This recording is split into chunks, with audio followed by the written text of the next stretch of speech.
10,000 வாங்கிக்கீங்க அதுக்காக. ரெண்டு பேரும் 2 டிக்கெட் போட்டு அனுப்புறீங்க இல்லையா? எதுக்கு 400 கேக்குறீங்க? 400 டிக்கெட் சொன்னாங்க வாங்க முடிஞ்சா வாங்குங்க இல்ல வெளிய. எதுக்கு 400? ரெண்டு பேருக்கு எதுக்கு 400? எதுக்கு 400ங்கற ரெண்டு பேருக்கு? போ வீடியோ எடுத்து போய் கலெக்டர் ஆபீஸ்ல ஓடி குடு போ. நான் எடுத்துட்டு தானே இருக்கேன் நான். எத்தனை பத்த ஒண்ணே என்ன நீ என்ன 20 வருஷத்துல இந்த மரே கொல்ல வேலை செஞ்சு எவ்வளவு பத்த நான் பாத்துட்டு வந்துட்டேன். டிக்கெட் போடு. டிக்கெட் போடாம போறமா? குடுக்குற வேலை என்னோட வேலை. அதாமா. அவங்க எத்தனை கொடுக்க டிக்கெட் போடாம எத்தனை 10 கொடுத்தா 10 கொடுத்துறீங்களா? 10,000 ரூபாய்க்கு. நான் கொடுப்பேன். 10,000 அப்படி கொடுப்பாங்க பாத்துறீங்க. இப்படி பேசுறாங்க பாருங்க. 2 பேருக்கு 400 ரூபாய். சாமி பார்க்கறதுக்கு 400 ரூபா கொடுத்தா தான் 2 பேருக்கு டிக்கெட் கொடுப்பாங்களாம். ஸோ அவங்க வந்து 20 வருஷமாக வேலை செஞ்சுருக்காங்க. இந்த மாதிரி தான் எல்லாக்கிட்டையும் நெக்கில் பேசுகிறாங்க போல இருக்குது. பொறுமையாக சொல்லியிருக்கேன், எனக்கு தெரியாது, மேலே இருக்கவங்க அதான் சொன்னாங்க, நாங்கள் அந்த ரேட் தான் கொடுக்க முடியும், நீங்கள் அங்கே போய் கேட்டுக்கோங்க அப்படின்னு சொல்லலாம். இவ்வளோ ரூடாவாக பேசுவாங்க. இதில் வந்து 20 வருஷமாக அவங்க வந்து இதில் இருக்கிறாங்களாம். அப்போ 20 வருஷமாக எல்லோரும் இப்படி தான் ட்ரீட் பண்ணுறாங்க போல இருக்கவங்க.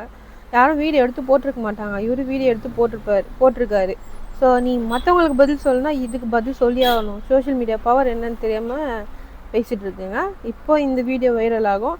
இப்போ நீங்கள் பதில் சொல்லி தான் ஆகணும். 400 ரூபா கொடுத்து பார்க்கணும் அப்படின்னு சொல்கிறீங்க. பணம் இருக்கிறவங்க 400 ரூபா கொடுத்து பார்த்துருவாங்க. பணம் இல்லாதவங்க என்ன பண்ணுவாங்க?